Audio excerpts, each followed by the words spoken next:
If your desire is to become spiritually stronger, emotionally healthier, and relationally smarter, you're at the right place.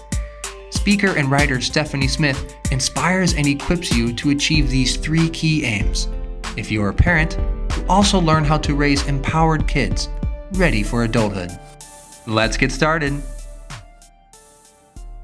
Hey there, I am delighted that you are back today for the second part of my conversation with Michelle Ruddell. Hopefully, you've had a chance to listen to the first part. If not, make certain to go back and do that. Michelle is a speaker, an author, and I love her tagline. She's a speaker who inspires with unsinkable joy, strength in sorrow, light in darkness, and hope beyond circumstances. And Michelle knows this not just from theory, but she knows it from her own personal life experience. And last week, she shared with us the story of losing her 5-year-old son in a car wreck at the same time that she was in this wreck along with her husband when she was 12 weeks pregnant. And they did go on to have a beautiful baby girl. But at the same time that they are welcoming this new life, they're also deeply grieving the loss of a son. And Michelle speaks and writes about how joy and sorrow can coexist. And she speaks and writes on other topics as well. So make sure to visit her website. It's Michelle, Michelle, Ruddell, Ruddell. And there will be links in the show notes. She has a book out that is just a book that you want to be able to have on hand because we never know when someone close to us, a friend, a family member, a neighbor, a colleague, someone in our church, in our community, experiences this tremendous, devastating loss. And oftentimes we don't know what to say that's really going to be helpful. Not just something that might make us feel better, but can do more harm than good. And this is a book that Michelle has written. Welcome to the club. I'm sorry you're here. You can get that on Amazon. When you do, make sure to leave a rating and review. And you can also get links to that on her website. She has another book that's coming out, actually a couple. So keep up with her and what she is doing. Today, we're going to pick up and continue with this conversation. And Michelle's just got some fascinating and helpful information for us on how we can be present and be helpful for people who walk through difficult times. And this isn't just for people who walk through the loss of a child, because there are a lot of other difficulties that we can walk through ourselves or we can walk through with other people. So she has some really good practical tips as well as some encouragement for us as individuals. All right. Without any further, actually, I do want to say this. I'm sorry. The recording quality of our session is a little bit lacking, and I apologize for that. Unfortunately, it's one of those things. The technology was outside of my control when we recorded this. And it also wasn't evident as we were recording some of the things that were going on. So I've done our best in editing to make this as clear and crisp as possible. But I still know, hey, editing can only go so far, right? There's only so much that a person can do. So if it seems like it's just a little less than what you're accustomed to, stick with it because there is powerful, encouraging information in here, and you don't want to miss out on that. All right. And now let's pick up with part 2 of my conversation with Michelle Ruddell. I think, we read the account in Job of his tremendous loss and his grief. And, his friends that show up. And I'm thinking, they set a great example for the first week because they didn't say anything. Yeah. But they at least showed up with their presence, but it was when they started running their mouths and trying to straighten out Job's theology that they got into trouble. And I think that that's something as a Christian that we want to be really mindful of, is that when people are in the midst of deep hurt and pain and suffering, they can sometimes start really questioning God, their theology. It might not all come out right. And I think we have a profound example of that in scripture with John the Baptist. I mean, this is Jesus' cousin, right? I mean, he's the one who baptizes him. He's the one who watched the Holy Spirit descend on him. He's the one who says, this is the Christ. You know, this is the one I've been telling you was to come. And yet, a few years later, when John is in prison and he's suffering and he doesn't know what's going to come, he sends his disciples to go say, are you really the one? Right? And John didn't somehow like turn against Christ. It was that in the midst of his own pain and suffering, it caused even John the Baptist to question Christ. So I think that's something that we want to be careful of, is that we don't get so consumed if we feel like we've got to straighten out somebody's theology because of something they say or whatever, that we lose the person because we get more concerned about their right theology. So what are some of the things that you would just speak to say, that you have the practical ways that a person can show up, but what are some of the things that a person needs to be mindful of in terms of just how they're perceiving? It's not always just even about what I'm saying to somebody else. It can also be just about the perception that I'm creating in myself. You know, like, well, they seem like they got over that pretty quick. Yeah, I mean, we can make those kind of judgments, about things. So how can you help those who are walking alongside someone else, not just with what to say and how to show up, but what do we need to be mindful of that we're telling ourselves and our own hearts? The first thing that comes to mind is similar to what I said about don't let anybody tell you how to grieve, is to not try to judge somebody else's grief process and their journey, like their timetable. Like you mentioned, they seem to have gotten over that really quickly. Um, and that's hard. That's hard to do because we have an idea of what we think this grief process should look like. And we're concerned for our friends and we want to make sure that they're okay. I would say before you go into conversations with them, to pray that God would give you the words. And then just to be there for them in support and to pray for them, to watch for things like maybe like their physical health, to see that they're eating, they're taking care of themselves. It's really, there's kind of a fine line.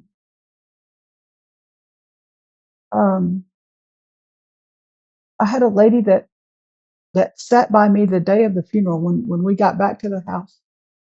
And I planted myself in the recliner and she was just there. She didn't say anything, but she brought me a plate and she brought me water and she didn't let me move.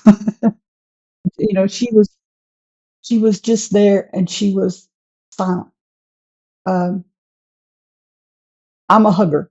I had lots of hugs. That's a tough question. It really is because I remember the first time I called a friend who had lost a child in a car wreck.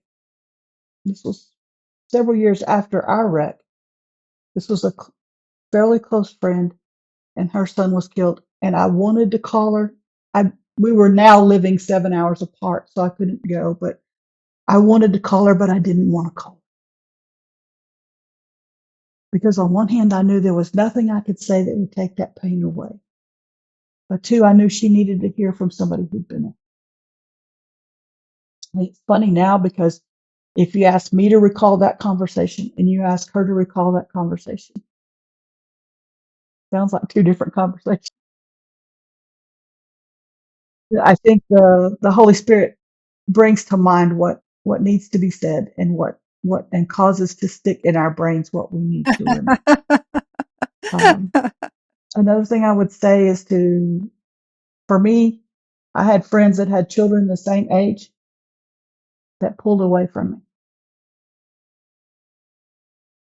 And my guess would be that it's because it was painful for them, but that was also painful for me. Um, there were people that got a little bit, you could tell it was very awkward for them if I tried to, when I started to talk about Matthew, or if somebody reminded me of a story and I went to tell a Matthew story, and they would, um, I would say kind of let that person take the lead. And if they want to talk about that one they lost, then let them talk about it. Sometimes, and maybe maybe mark down in your calendar the birthday or the anniversary date and some kind of remembrance, maybe just a text that says, "Hey, I'm thinking about you, praying for you," or something to show that you remember. They're not going to forget if you don't bring it up. My mom was scared to bring it up. She goes, "I don't want to bring up the anniversary day and make you sad." And I'm like, "I promise you, I didn't forget." That's a great word, and you've given us some very practical ways to show up, and that makes a difference because sometimes if we feel like we don't know what to do, it can be easy. So it's so empowering to have someone who will say, "Here's how you can, show up." Now, you have continued. This wasn't like you just made these choices for joy and sorrow to be a part of your life. It wasn't like you just made that choice decades ago and then poof, you hit a point that you didn't have to keep making those choices. How have you continued throughout your life? And even now, how do you continue to hold joy and sorrow in your life? And I don't just mean only sorrow over Matthew's death, but life brings other sorrows with it, right?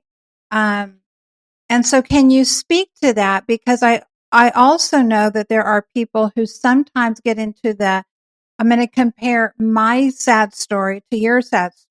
And my sad story might not include the death of a child. And so I can look at my sadness and kind of go, oh, I guess it doesn't really matter compared to somebody else's. But the reality is all pain is still pain. Right. And there are different kinds of losses. It might not be the death of a loved one. It might be a broken relationship, like a divorce you didn't want, but here it is. Or um, an adult child that goes their own way and they're making bad choices and they don't talk to you. And it might be that. It might be a financial loss. It might be a job loss. It might be the loss of a pet. There are so many things where that loss comes in, and that pain is real, that loss is real, that sorrow is real, and we get in trouble when we start comparing ours to other people's. But I know God's faithfulness is the same, and He knows our heart, and He knows those things that bring us sorrow, and He knows how to comfort us, and He's there for us, and He holds us. We just ask Him and recognize that fact. Um, the gratitude thing still, when I've had other losses and other disappointments, and I get ticked off and mad and upset and feel sorry for myself, I remember those two friends of mine that said, "Michelle, Ruddell, you got to make a gratitude list." And yeah, so and that helps. There was a time recently where there was an event at my church and I got my feelings hurt. It was all me. It was all me. I was being a brat, total. And I went off in the corner by myself and I made a list of all the things I was feeling: overlooked, not seen, not heard, not valued, da, da, da, da, da. And then I drew a line in the column on the other side and I made God says, I'm chosen. I'm the daughter of the king, and made a list of what was true.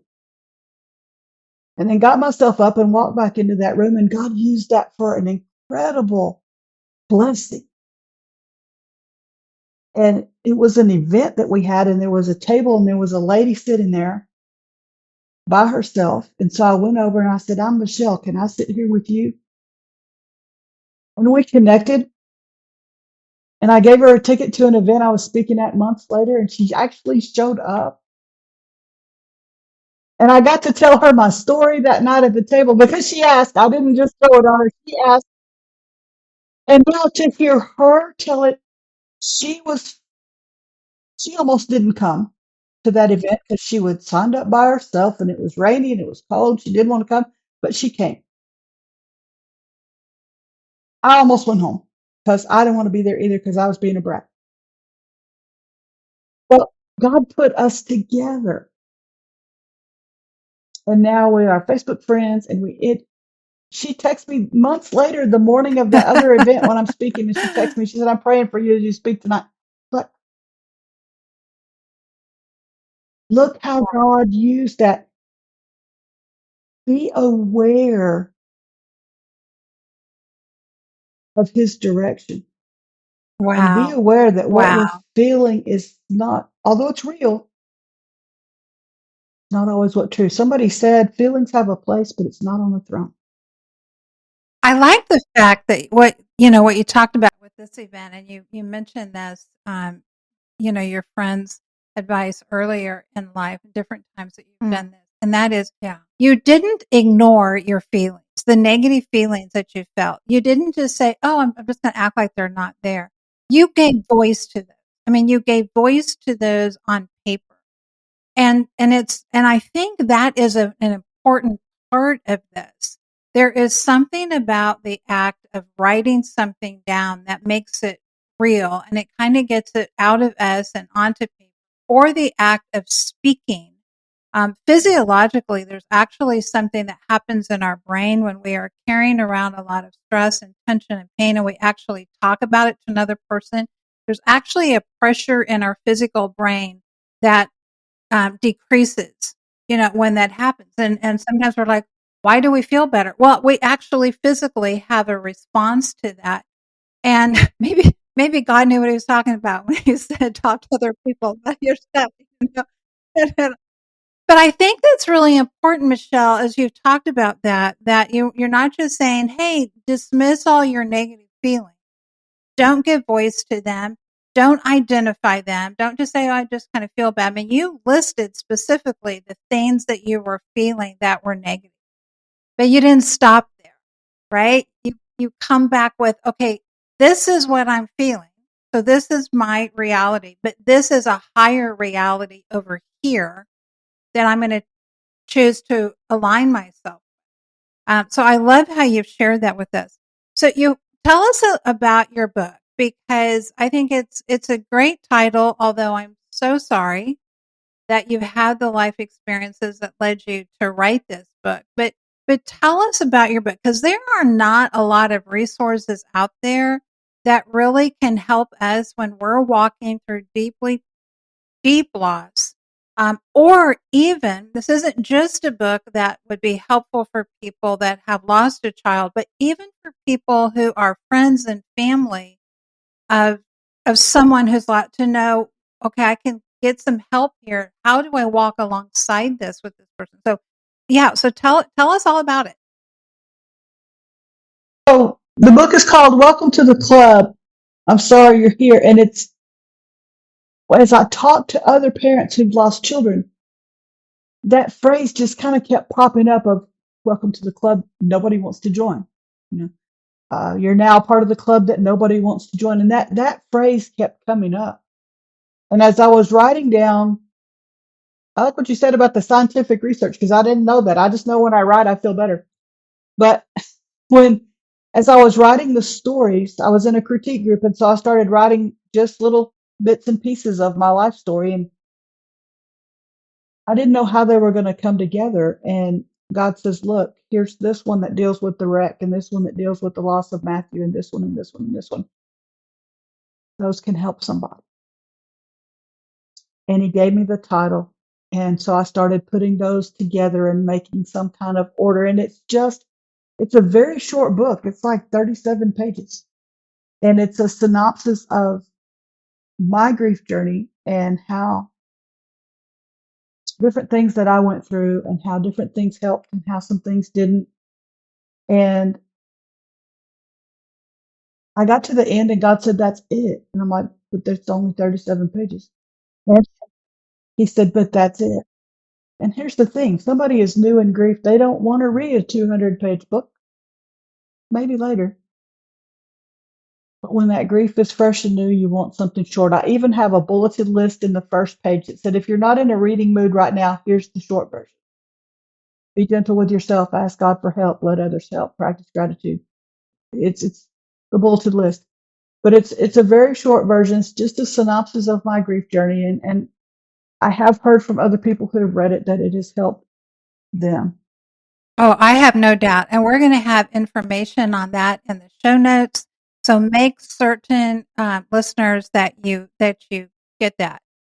Even if you feel like, even if you are fortunately not in a situation right now where you need that for yourself, I guarantee you sooner or later, you're going to have a family member, a friend, a coworker. You're going to have someone in your community that is going to experience a tremendous loss and is going to need they're going to need you to hand them this book, or you're going to need to show up in their life and be present with how you can help with what you've learned in that. So definitely check that out. Michelle, you have been such a gift to our audience today. And you're talking about something that is so incredibly difficult. And yet the authenticity that you have, and that this message that joy and sorrow can coexist. And I don't want to put words in your mouth, so correct me if you don't agree with this, but I would say not only can they coexist, but I think if we are going to live our best lives, that they have to coexist. And the story that you shared from your neighbor, and the words that she spoke to you, which obviously came out of tremendous pain, but someone for whom had not made the decisions to also allow joy to coexist. I mean, that had a real impact. So share with us any final words. Tell us also, you are a speaker, and I want people to know that. So yes, you can invite Michelle to come and speak to your group. So Michelle, tell us all things about Michelle Ruddell and who you speak to and your topics and all of that. So give us your full All promo. right. So I am Michelle Ruddell, and I would love to come and speak to your group. I can speak on joy and sorrow. I can speak on finding joy in the midst of difficulty. I can speak on, I have a new talk on identity, and I speak to women's events, um, conferences, retreats, any of those. My website is michelleruddell.com and has all of my contact information there. I am a retired teacher, so I love speaking to audiences who want to be there. And um, I have another book that's at the publisher right now that is a devotional for teachers, and an anthology that's coming out this fall called Strength in the Storm, and my story is part of that. Definitely check her out. Michelle, any last closing words? You reminded them of my favorite verse. It says, the joy of the Lord is our strength. And when we wonder how we find the strength to get through the losses and the sorrow and the hard times, it's through finding that joy. I just want to thank Michelle for having the courage to come on and to share her story. You know, sometimes when we go through these devastating experiences, even if they have been a long time behind us, oftentimes we just want to go underground. We don't want to talk about it, especially openly. And it takes a lot of courage for a person to speak about these types of events in their lives and what they've learned from it. And I also love the fact, as you listen to Michelle, there were things that she acknowledged, in her own life where there were some areas. And she had some good friends who spoke into her life that gave her some practical things that she could do to change her perspective. And as we go through life, it's never just one choice that we make and then all of a sudden we're good from then on out. I wish that was how it worked, but it doesn't. We make choice upon choice upon choice. But the more that we make the right choices, the more that we have good practices, the more familiar that those become to us and the more natural they become, and the easier it is for us to turn to those, especially in life's difficult times. There's an expression that is often attributed to the Navy SEALs. It actually goes back to ancient times, has been changed, just modified just a little bit. But it is that we don't rise to the level of the need, we fall to the level of our training. And when hard times hit, it can be romantic to think that, we would be able to just be amazing in those really hard, difficult seasons of life. But if we're not showing up in the ordinary, everyday parts of life, having good practices, looking at our perspective, and then making those changes so it aligns with what is true, then when those hard times come, we won't just automatically become a better person. And this is one of the reasons that we don't want to wait until circumstances drive us to our knees or drive us to our Bibles or drive us to our Christian communities. We want to be building these into our lives so that not only when those times come for us, but when they come for other people, we can be people who really show up in a helpful, meaningful way. And we don't just become an added burden by the ignorant or arrogant things that we say. So again, make sure you visit Michelle's website. It's Michelle, Michelle, Ruddell, Ruddell. There will be links in the show notes. And invite her to come and speak to your women's event. She has just a variety of topics that she speaks on, and I can guarantee you that she is going to bring biblical truth and scriptural encouragement to your women. Also, make sure to look at the books that she has and just stay connected with her. And while you are online checking out Michelle's site, if you haven't already, go over to mine, stephaniepresents.com, and sign up for the weekly newsletter, High Impact. Sometimes it's just one idea or insight, or it's one resource that can change our situation and provide us the information and the help that we need. Or sometimes it's just a matter of the encouragement that we need for one more day, one more hour, one more week. So sign up for that while you're there. And again, share this podcast with others. Leave a rating and review. That really helps other people to know that, hey, this is worth listening to. And as always, if you have a topic or a guest that you would really like to be able to hear, or a topic that you want to hear more about, send me an email, fill out the contact form that's on my website. It's easy to get a hold of me. And just share that information. I value that. I welcome that. And I do pay attention to those recommendations and those requests. All right, my friend, that is going to close us out for today. Remember this truth and live like it's true, because it is. You have an impact that is immeasurable, eternal, and irreplaceable. I'll see you next time. Thank you for listening. Visit the website, stephaniepresents.com, and sign up for High Impact to join the mission of building spiritually strong, emotionally healthy, and relationally smart women and families. You can also book Stephanie to speak at your event and check out additional resources. Together, we can invite and equip generations to engage fully in God's grand story.